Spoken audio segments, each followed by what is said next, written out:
আসো আমার নবী আর সাহাবাদের কথা বলছিলাম, ওই সাহাবাদের কথা আমার নবীর কথা বলা আপনার আমার জন্য এটা ইমানি দায়িত্ব শোনারও, কেননা নবী পাকের কথা শোনা আপনার আমার ইমানি দায়িত্ব রয়েছে গো।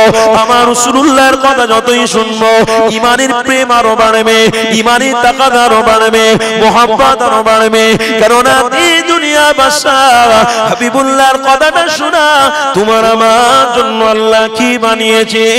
কেননা ওই নবী এসেছিল বলে নামাজ আমি আপনি পেয়েছি গো, ওই নবী এসেছিল বলে আমরা রোজা পেয়েছি গো, ওই নবী এসেছিল বলে আজ আমরা হজ পেয়েছি গো, ওই নবী এসেছিল বলে আজ মানবতা পেয়েছি গো।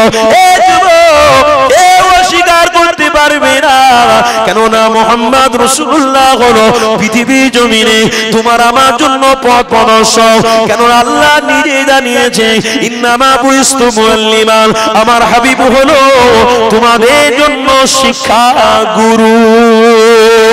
আরো জোরে বলো এই যুবক তরুণীরা, ও রাসূলুল্লাহ দিওয়ানা, কেন আমার রাসূলুল্লাহকে শিক্ষা গুরু করে আল্লাহ পাঠিয়েছে? এই জন্য আমার হাবিব পাক নাজাত দিয়ে নেবে, আমার হাবিব পাক আল্লাহর সঙ্গে কথা বলবে, উম্মতের ঘরে জান্নাতের রাস্তা দেখাবে। এই জন্য আমার হাবিবকে মডেল করে আল্লাহ বানিয়েছে। আপনাদের যদি আমি প্রশ্ন করি এই দুনিয়া জমিনে কি এমন পয়সা আছে, এই দুনিয়া জমিনে কি এমন টাকা আছে আপনাকে আমাকে নাজাত দিয়ে দিতে পারবে, আপনাকে আমাকে জান্নাতে নিয়ে যেতে পারবে, আপনাকে আমাকে অনেক বড় জায়গায় পৌঁছে দেবে? না না, এই দুনিয়া জমিনে কারো শক্তি নাই, কেউ পারবে না নাজাত দিতে, কেউ পারবে না আল্লাহর সঙ্গে কথা বলতে। দুনিয়া জমিনে এসেছি, দুনিয়া জমিন থেকে সবাই চলে যাব, কেউ দুনিয়া জমিনে থাকবে না। অথচ ওই দুনিয়া জমিনে থেকে আমার আল্লাহকে খুশি করতে গেলে আল্লাহ ওই নবীকে দুনিয়া জমিনে পাঠিয়ে তামাম পৃথিবীর মানুষকে জানিয়েছে তোমরা যদি আমার নবীকে প্রেম করো, তোমরা যদি আমার রাসূলকে ভালোবাসো, অবশ্যই তোমরা আল্লাহ জান্নাতি হবে। আরো জোরে বলো এই যুবকেরা তরুণীরা, এই নবী প্রেম, নবী ভালোবাসা, এটা হলো আমার আপনার জন্য ঈমান, এটা হলো আমার আপনার জন্য একটা রাস্তা, এটা আমার আপনার জন্য একটা নাজাতের পথ। এই নবীকে ভালোবাসা আল্লাহ কি বানিয়েছে একটু ক্লিয়ার করে দিই, না হয় আপনারা বুঝতে পারবেন না। নামাজ যেমন আপনার আমার জন্য ফরজ রয়েছে গো, রোজা যেমন আপনার আমার জন্য ফরজ হয়েছে, হজ যেমন আপনার আমার জন্য ফরজ হয়েছে, যাকাত যেমন আপনার আমার জন্য আল্লাহ ফরজ বানিয়েছে, আল্লাহ নবী নূর নবী দয়ার নবীকে ভালোবাসাটাও তো আল্লাহ ফরজ বানিয়েছে। আরো জোরে বলো এই যুবকেরা তরুণীরা, গ্রামের আমার বাপেরা আমার ভাইয়েরা, পয়সার পিছনে ছুটতে গিয়ে মুহাম্মদ রাসূলকে ভুলে যাবেন না গো। আজ নিজের বাচ্চাকে সন্তানকে বড় করতে গিয়ে আজ ইনকাম করে অনেক বড় পয়সা, অনেক বড় বাড়ি, অনেক বড় ঘর, অনেক টাকা পয়সার মালিক হতে গিয়ে আমার রাসূলুল্লাহকে ভুলে যাবেন না গো। আমার হাবিবকে প্রেম করা এটা আল্লাহ নিজে ফরজ বানিয়ে দিয়েছে। কেন ফরজ বানিয়েছে?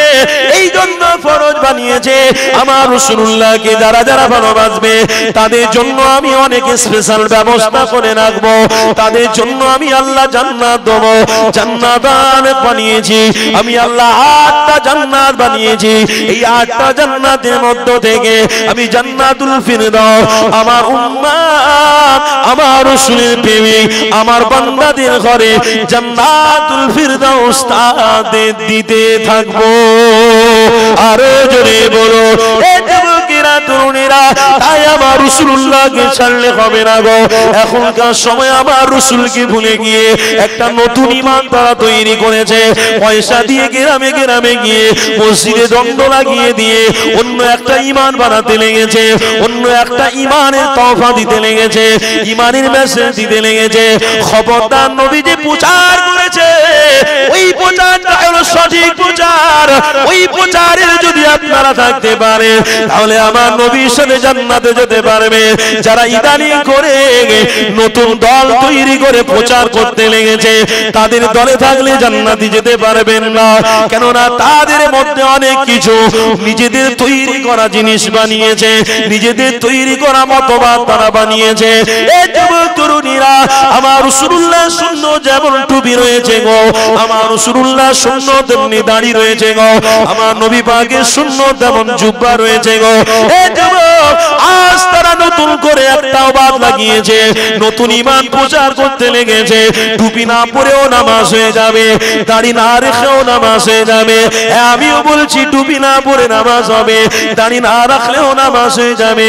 কিন্তু কেন আমার রাসূলুল্লাহ সুন্নাতকে ছেড়ে দেব?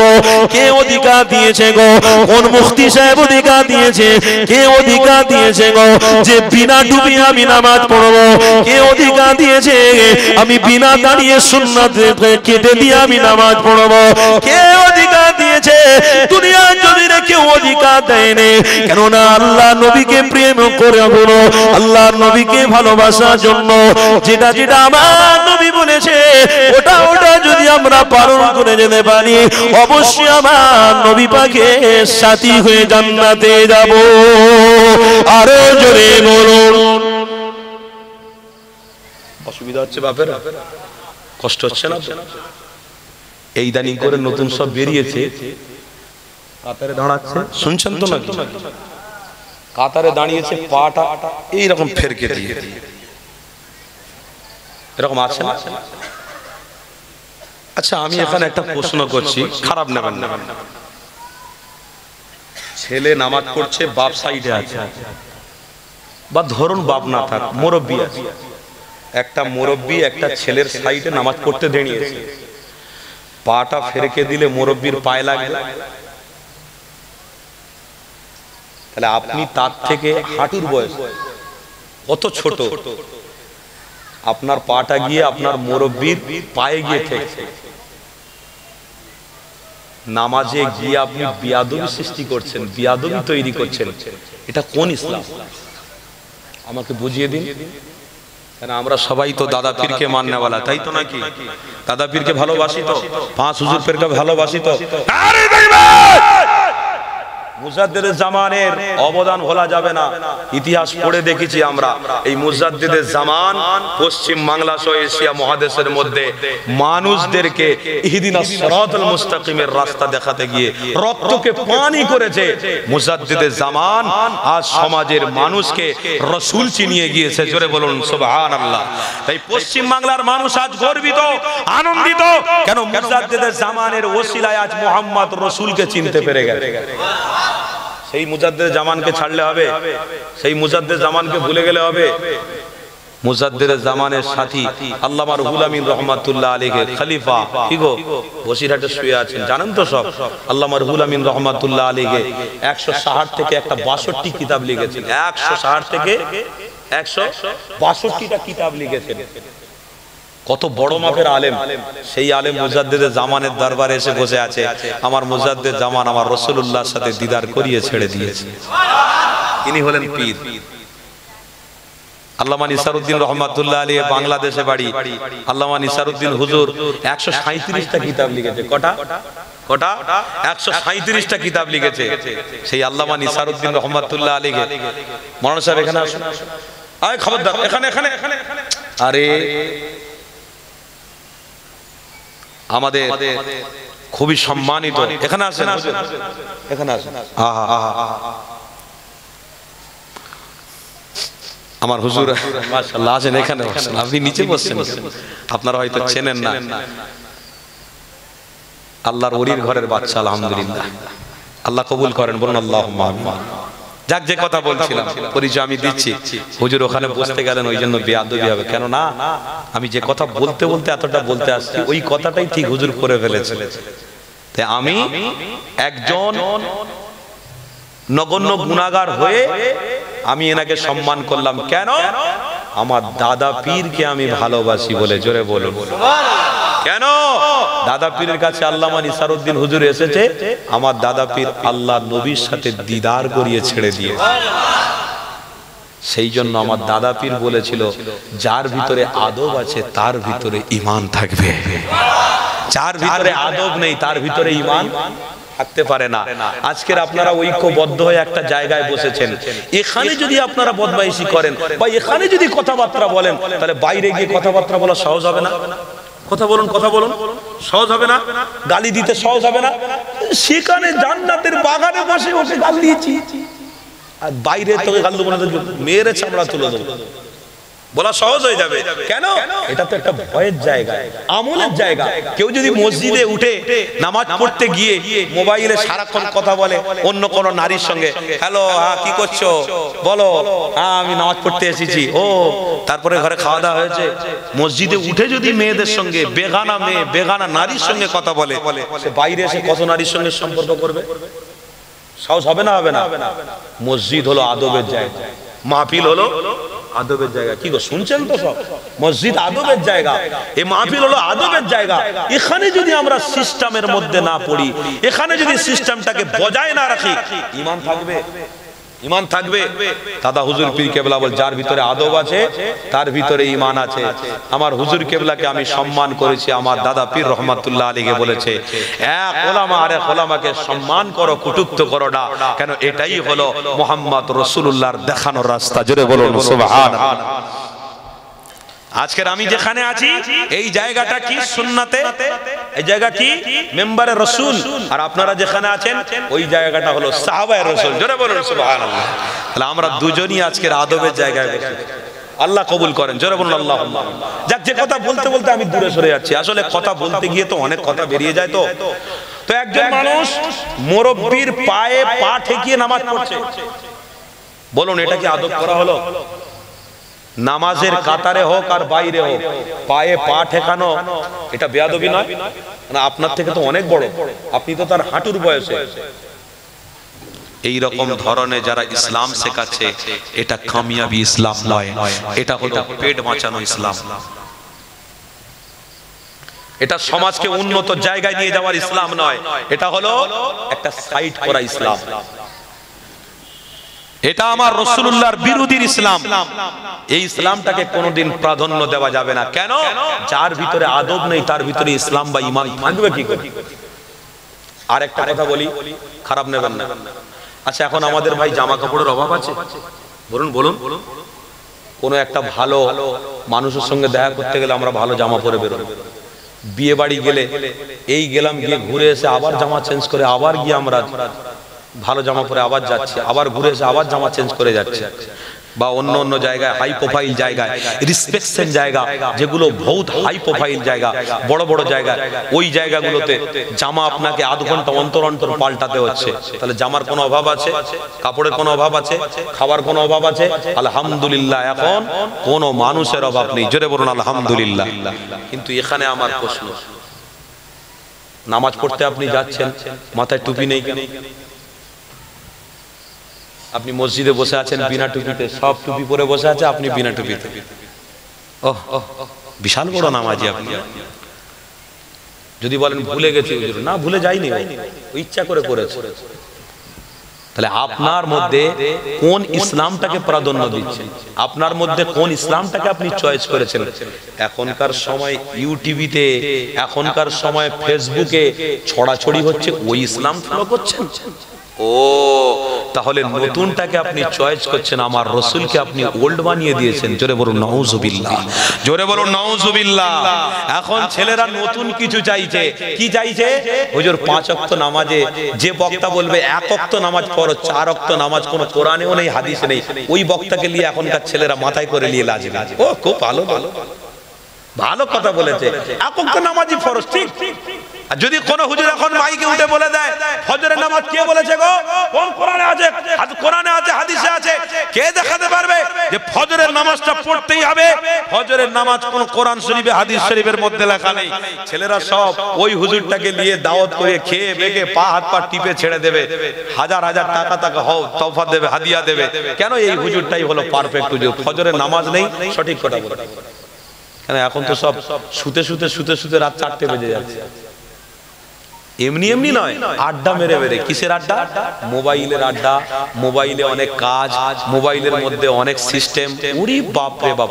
এই করতে করতে ছেলেরা খাওয়া দাওয়া কখন করছে আর ঘুমাচ্ছে, কিন্তু উঠছে ছেলেরা 12টা এখনকার। তাহলে নতুন কিছু এরা ফলো করছে, নতুন কিছু পাওয়ার চেষ্টা করছে। বাবেরা, নওজোয়ান তরুণেরা, ও রাসূলুল্লাহ দিওয়ানারা, খবরদার নতুনটাকে আপনি ফলো করবেন না। কেননা নতুন আপনার জন্য গ্রহণযোগ্য নয়, নতুন আপনার জন্য জরুরি নয়। নতুনটা হলো পৃথিবী মানুষের তৈরি করা, নতুনটা হলো কয়েক শয়তানের মতাদর্শ তৈরি করা। এ যুবক তরুণেরা, শুনে রেখে দাও, আমার রাসূলুল্লাহ যেটা আপনাকে আমাকে তওবা হিসেবে দিয়ে গেছে, যেটা আমাকে আপনাকে তওবা হিসেবে দিয়ে গেছে, ওটাই হলো আপনার আমার জন্য ঈমান। আরো জোরে বলুন। এই যুবকেরা তরুণেরা, সমাজে নতুন নতুন কিছু উঠে গেছে গো, এগুলো সব পেট বাঁচানোর জন্য। রিসেন্টলি কিছুদিন আগে একটা জায়গার নাম বলছি না, ওই জায়গাতে আমার নবী পাকের পরে নবী বলে দাবি করে ফেলেছে, তার কদমে এসে সবাই সিজদা করছে, তাকে নবী নবী বলছে। জোরে বলুন নাউজুবিল্লাহ। এই যুবক তরুণীরা, আজকে সমাজে নতুন নতুন আবিষ্কার হতে লেগেছে। আরে কিছুদিন রিসেন্টলি আগে একটা জিনিস আমি লক্ষ্য করলাম, একজন সাদা দাড়িওয়ালা ব্যক্তি, মাথায় পাগড়ি রয়েছে। এই যুবক, ওই মানুষটা সমাজের মানুষের কাছে একটা বার্তা ছড়াতে চাইছে। কি বার্তা? প্রত্যেক নামাজে, 5 ওয়াক্ত নামাজে দোয়া কুনুত পড়তে হবে। দোয়া কুনুত না পড়লে নামাজ তোমার কবুল হবে না। তাহলে আমার বাপেরা বেতার নামাজে দোয়া কুনুত পড়লো, আমার মারা বেতার নামাজে দোয়া কুনুত পড়লো, আমার নানা, আমার নানি, আমার চাচা, আমার ফুফু, আত্মীয় স্বজন, তারা পিতার নামাজে দোয়া কুনুত পড়লো।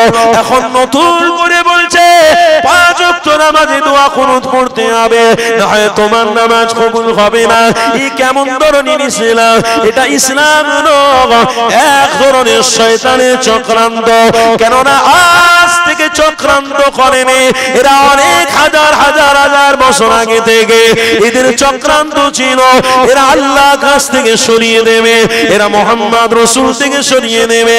কেননা আল্লাহর প্রেমিক যদি এরা হয়ে যায়, মুহাম্মদ রাসূলুল্লাহর প্রেমিক যদি এরা হয়ে যায়, সমাজে আর খারাপ প্রতিষ্ঠিত হবে না, সমাজে মদ বন্ধ হয়ে যাবে, সমাজে জিনা বন্ধ হয়ে যাবে, সমাজে হারামগুলো বন্ধ হয়ে যাবে, আমাদের পেটগুলো কি করে চলবে? এই যুবক তরুণীরা, খবরদার ওই রকম পরিকল্পনাকারীদের সঙ্গে বন্ধুত্ব রাখা যাবে না। এই যুবকেরা তরুণেরা, আজকে সমাজে নতুন নতুন যা আবিষ্কার হতে লেগেছে, এইগুলোকে কোনোদিনের জন্য প্রাধান্য দেওয়া যাবে না। এইগুলো যদি আমার আপনার জীবনে প্রাধান্য দেওয়া হয়, তাহলে আমার বাচ্চারা আগামীতে আমাকে বাপ বলে সম্বোধন করবে না, আগামীতে আমার বাচ্চারা মাকে সম্বোধন করবে না। আইয়ামে জাহিলিয়াতে যুগে মায়ের সঙ্গে ছেলেরা যেমন খারাপ ব্যবহার করত, বোনেদের সঙ্গে যেমন খারাপ ব্যবহার করত, ওই সিস্টেমটা আবার ফিরে আসবে। এই যুবক তরুণীরা, আজ থেকে আপনাকে প্রতিজ্ঞাবদ্ধ করতে হবে, আল্লাহকে বলতে হবে, ও রব্বুল আলামিন আল্লাহ মুহাম্মদ রাসূলুল্লাহকে যে তওবা হিসেবে আমাদের ঘরে দিয়েছে, আল্লাহ যতদিন বেঁচে থাকবো মুহাম্মদ রাসূলকে ছাড়বো না। এই যুবকেরা তরুণেরা, কেননা আমার রাসূলুল্লাহ হলো সঠিক, আমার রাসূলুল্লাহ হলো সঠিক নবী। এই কথাটা একটুখানি বলে দিই, যে কথা বলছিলাম ওই কথাটা আমার ছেড়ে গেল, ওই কথাটা আমি আবার আসবো, বলবো, শেষ করবো, কিন্তু একটা হাদিস আমার মনে পড়ে গেল।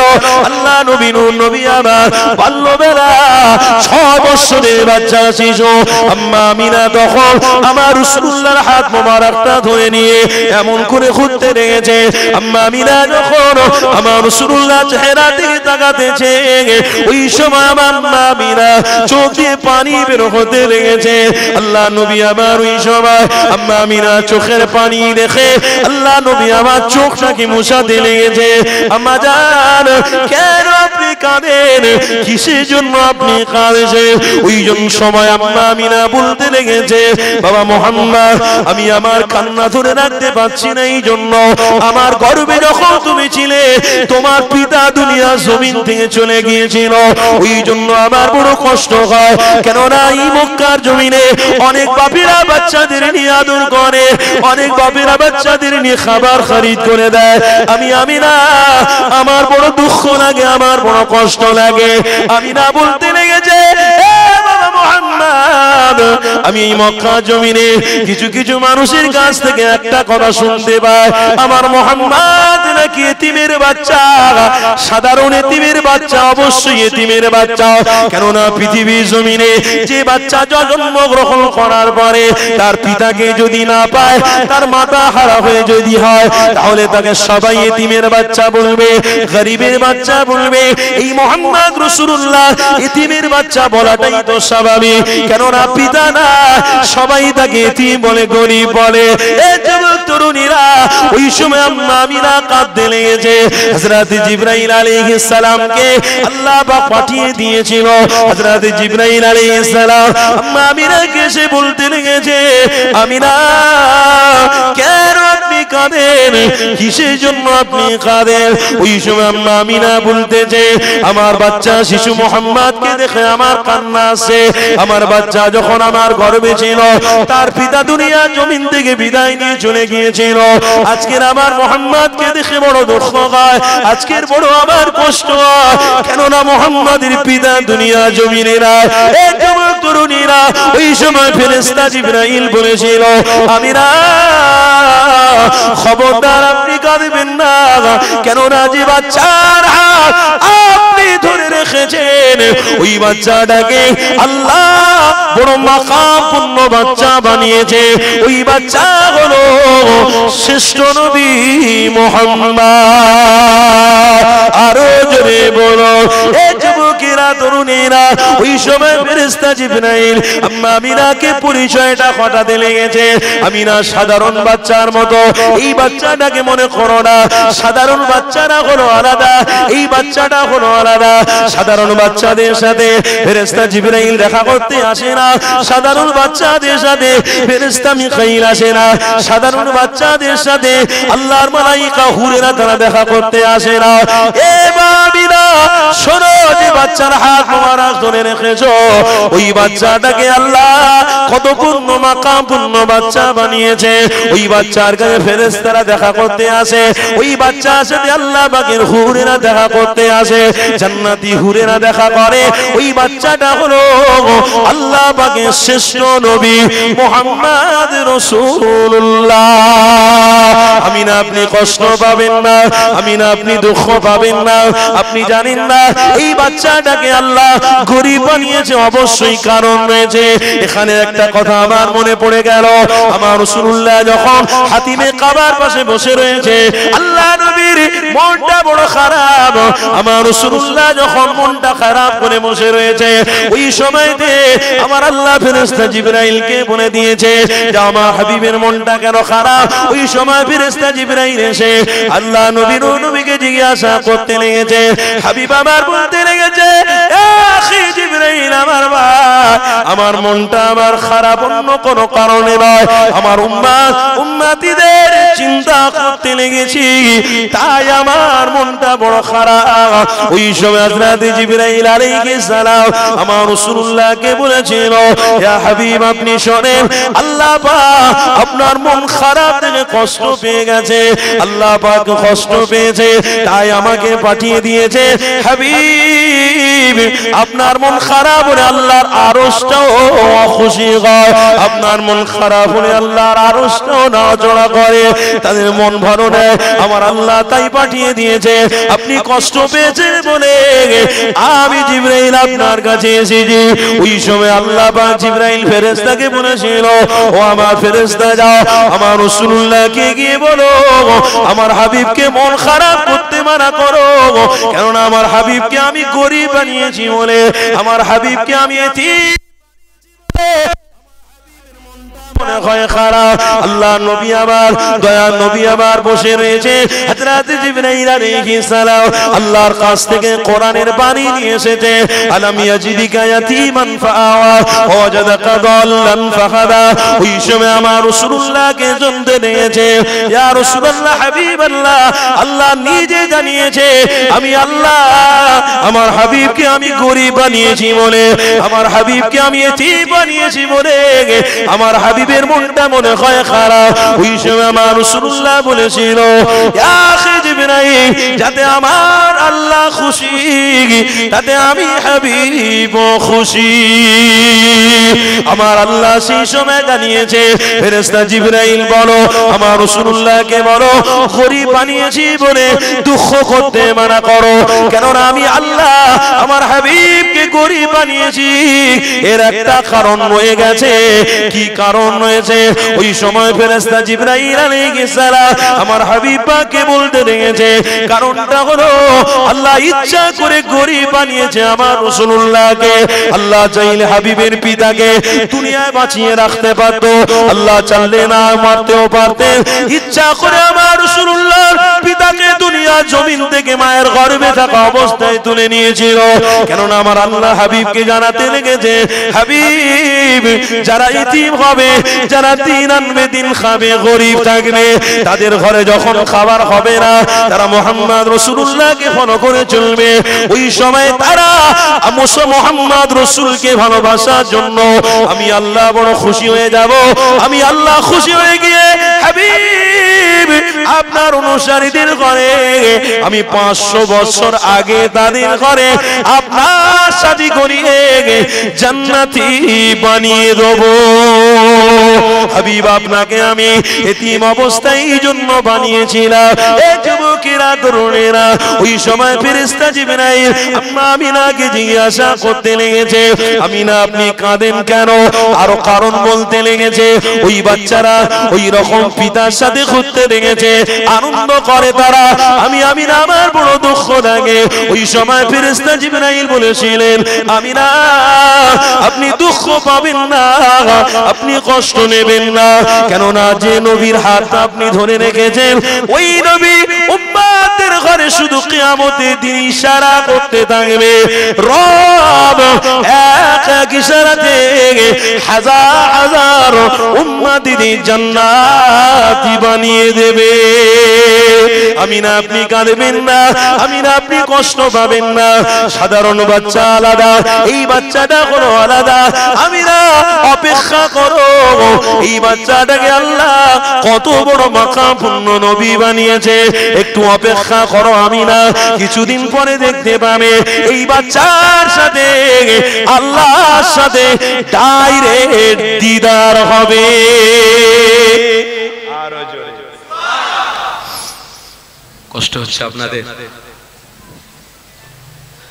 কার সাথে দিদার হয়েছে বলুন বলুন কার সাথে আল্লাহর সাথে কার সাথে মুহাম্মদ বলুন সকলে মুহাম্মাদুর রাসূলুল্লাহ বলুন সাল্লাল্লাহু তাআলা আলাইহি ওয়াসাল্লাম অস্বীকার করা যাবে যতজন বসেছেন মাহফিলে কেউ অস্বীকার করতে পারবেন আল্লাহর সঙ্গে দিদার হয়েছে হয়েছে 100% 100%।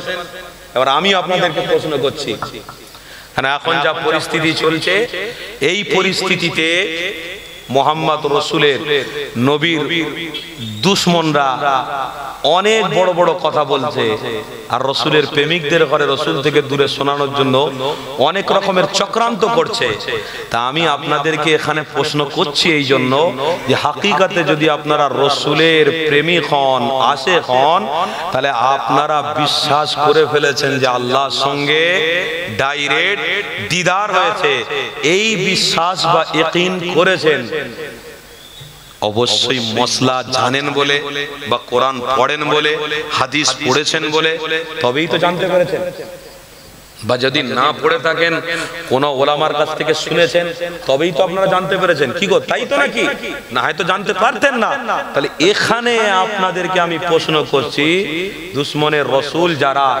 তারা এসে আপনাদেরকে বলবে কই মোহাম্মদ রসুলের সঙ্গে আল্লাহর সঙ্গে দিদার হয়েছে কই দেখাতে পারবে তোমরা যদি দুশ্মনের রসুল প্রশ্ন করে, আপনারা দেখাতে পারবেন তো?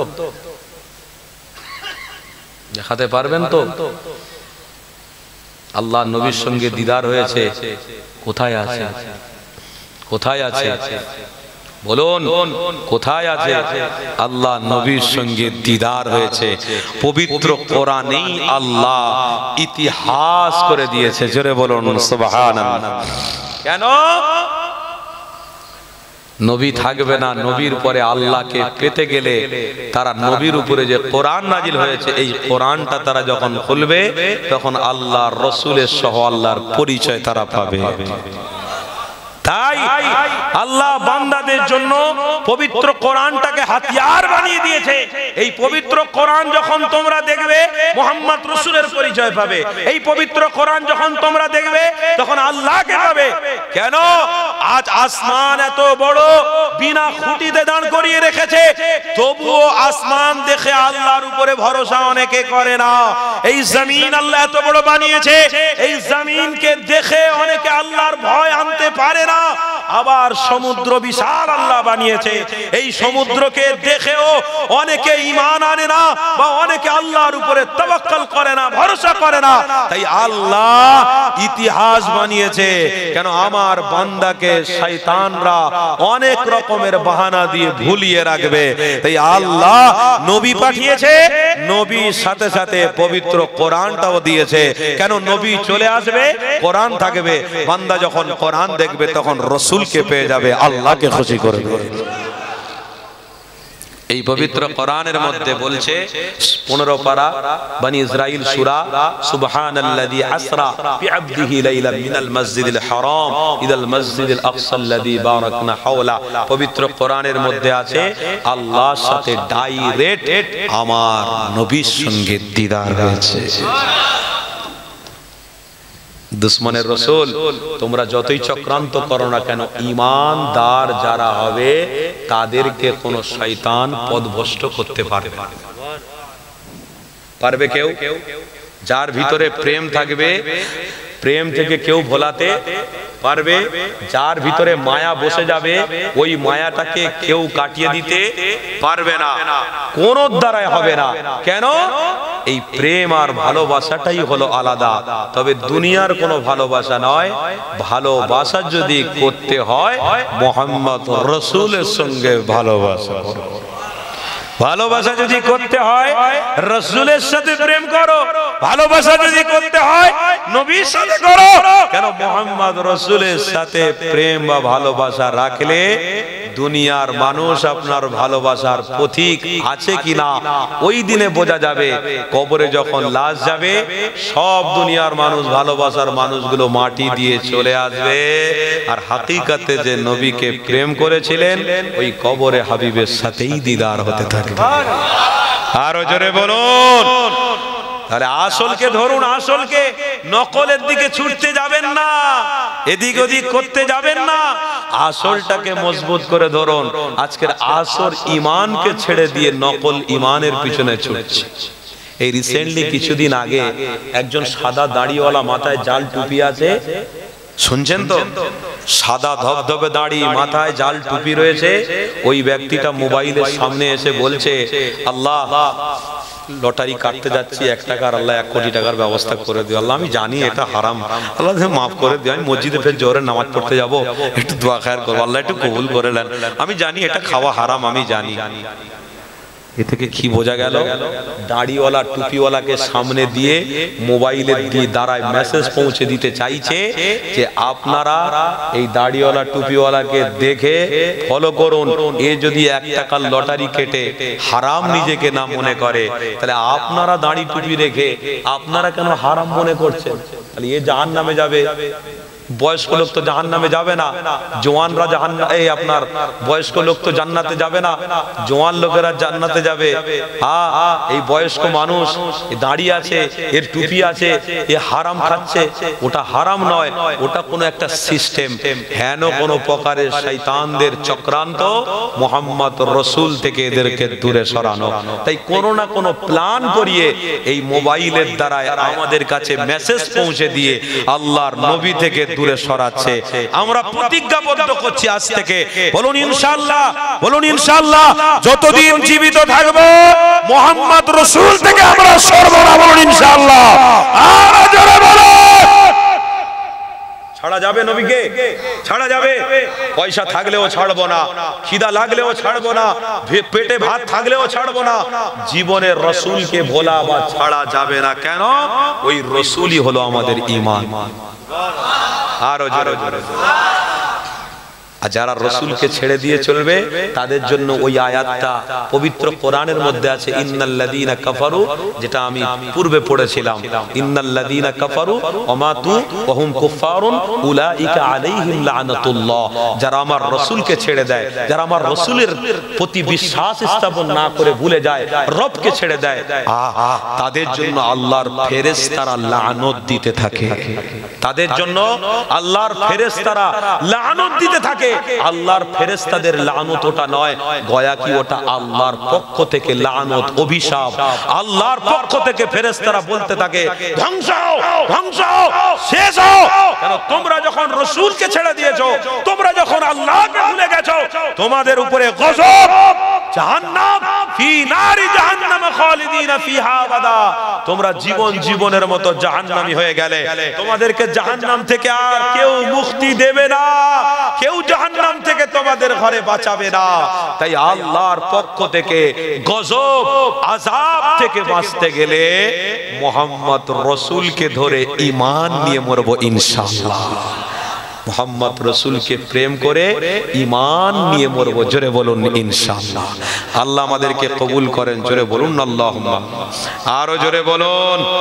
আমার বাপ ভাইরা, একটু নবীর উপরে সালাম পড়বো। দাঁড়ানো যাবে? যাবে? মহব্বতে দাঁড়ান তো। এখন তো আমার রাসূলের উপরে সালাম দিতে দাঁড়িয়েছি। আল্লাহ যদি আমাদের মেরে দিত বা আমরা মরে যেতাম বা কোনো গায়ের জায়গায় যদি আমাদের জন্ম হতো, তাহলে কি হতো? দুনিয়া থেকে যে আগুনটা আমরা দেখছি, ওই আগুন জাহান্নামে, আর ওই আগুনই তার বহাল থাকতো। কিন্তু আল্লাহ আমাদেরকে বাঁচিয়েছেন, মুহাম্মদ রাসূলুল্লাহর প্রকৃত প্রেমিক বানিয়ে দিয়েছেন। আল্লাহ আমাদের কবুল করে নেন। বলুন আল্লাহুম্মা আমিন। এই যে আমরা দাঁড়িয়েছি, এতে আপনাদের কোনো প্রশ্ন আছে নাকি? এই দাঁড়িয়েছি বলে কোনো প্রশ্ন নেই? কাকে মহব্বত করে দাঁড়িয়েছি? কাকে মহব্বত করে? রাসূলকে। কাকে মহব্বত করে? রাসূলকে। নবীকে কে ভালোবেসেছে? কে ভালোবেসেছে? তাহলে আল্লাহর বান্দা কারা? আমরা। তাহলে আমাদেরও উচিত নয় যে রাসূলকে প্রেম করি? আমাদেরও উচিত নয় যে হাবিবকে প্রেম করতে হবে? আমাদেরও এটা জানার দরকার নয় যে আমার রাসূলকে প্রেম করে মরতে হবে? তাহলে আজকের আমরা প্রেমের জায়গায় এসেছি এবং দাঁড়িয়েছি, এতে কোনো প্রশ্ন নেই, কোনো প্রশ্ন নেই। কেন? প্রশ্ন তো এখন ঘন ঘন উঠছে। আমি একটা সাপোজ কথা বলি, আপনারা বুঝতে পারবেন। কিছু মানুষ এই নিয়ে প্রশ্ন করে, বাড়িতে যাওয়ার সময় চায়ের দোকানে বসে বসে এই সমস্ত কথাগুলো নিয়ে সমালোচনা করে। বড় দুঃখ লাগে, যে ব্যক্তিটা দাঁড়িয়ে দাঁড়িয়ে হারাম জিনিস খাচ্ছে, ওটাকে নিয়ে আমরা সমালোচনা করলাম না। একটা ইমানদার দাবি করি আমরা ইমানদার দাবি করি, অথচ আমরা বাজারে যখন যাচ্ছি একটা নারীর হাত থেকে মাছ খরিদ করে কিনে খাচ্ছি বা কোনো সবজি তার কাছ থেকে নিয়ে খাচ্ছি, ওটার বেলা আমাদের প্রশ্ন হলো না। একজন বেঈমান, মুনাফিক, মুশরিক খারাপ কাজ, অন্যায় কাজ করছে বা কাউকে আঘাত দিচ্ছে বা কাউকে কিছু বলছে, ও নিয়ে আমরা প্রশ্ন করলাম না। আমরা প্রশ্ন করছি কোন সময়?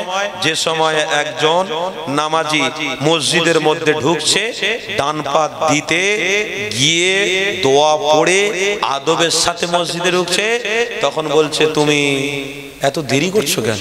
তাড়াতাড়ি আসো, নামাজ শুরু হয়ে গেছে। তাড়াতাড়ি আসো। আমি জানি নামাজ শুরু হয়ে গেছে, কিন্তু এটাও তো একটা সিস্টেম। কি গো, তাই তো নাকি? মসজিদ থেকে একজন ব্যক্তি আস্তে আস্তে টুকটুক করে বাম পাটা দিয়ে দোয়া পড়ে বেরোচ্ছে, তখন কিছু জন প্রশ্ন করছে, সুফি সাহেব হয়ে গেছে। ও হাঁটনিটা দেখ, সুফি সাহেব হয়ে গেছে।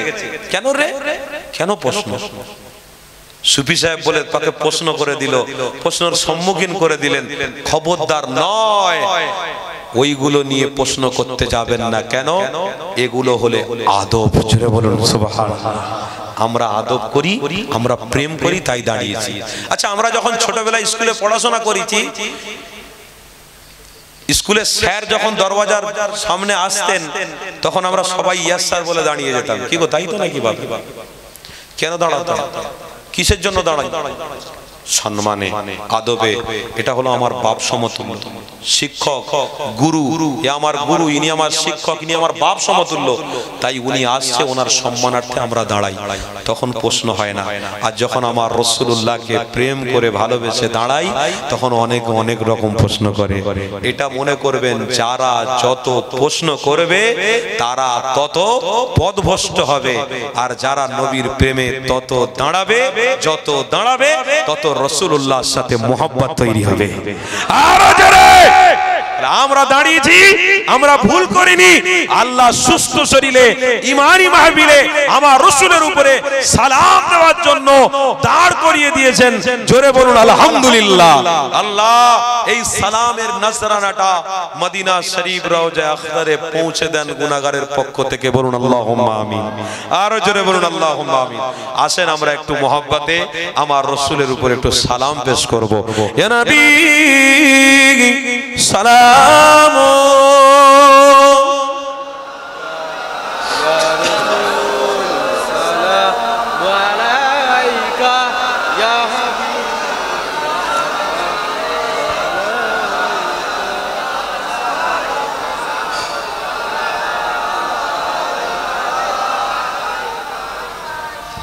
কঠিন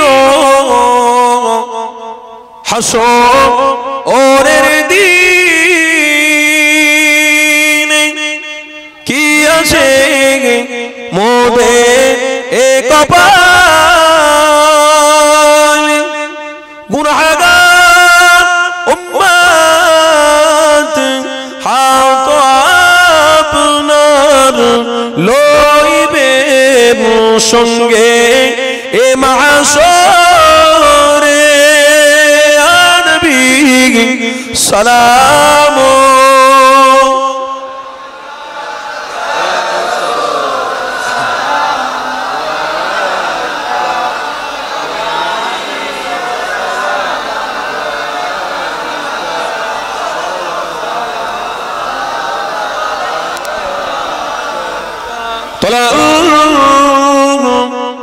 بدر علينا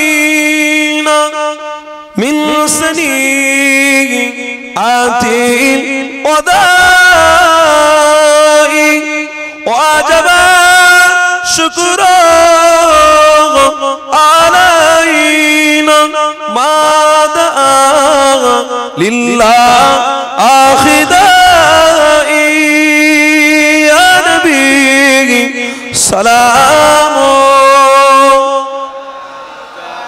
يا رسول سلام عليك يا حبيبي سلام عليك سلام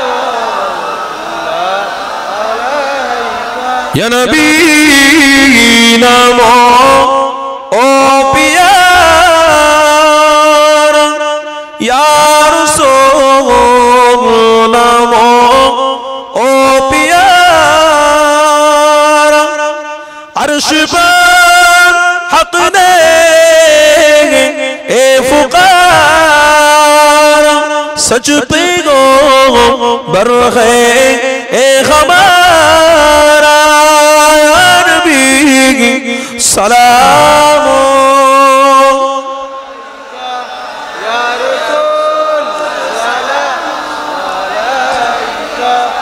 يا حبيب سلام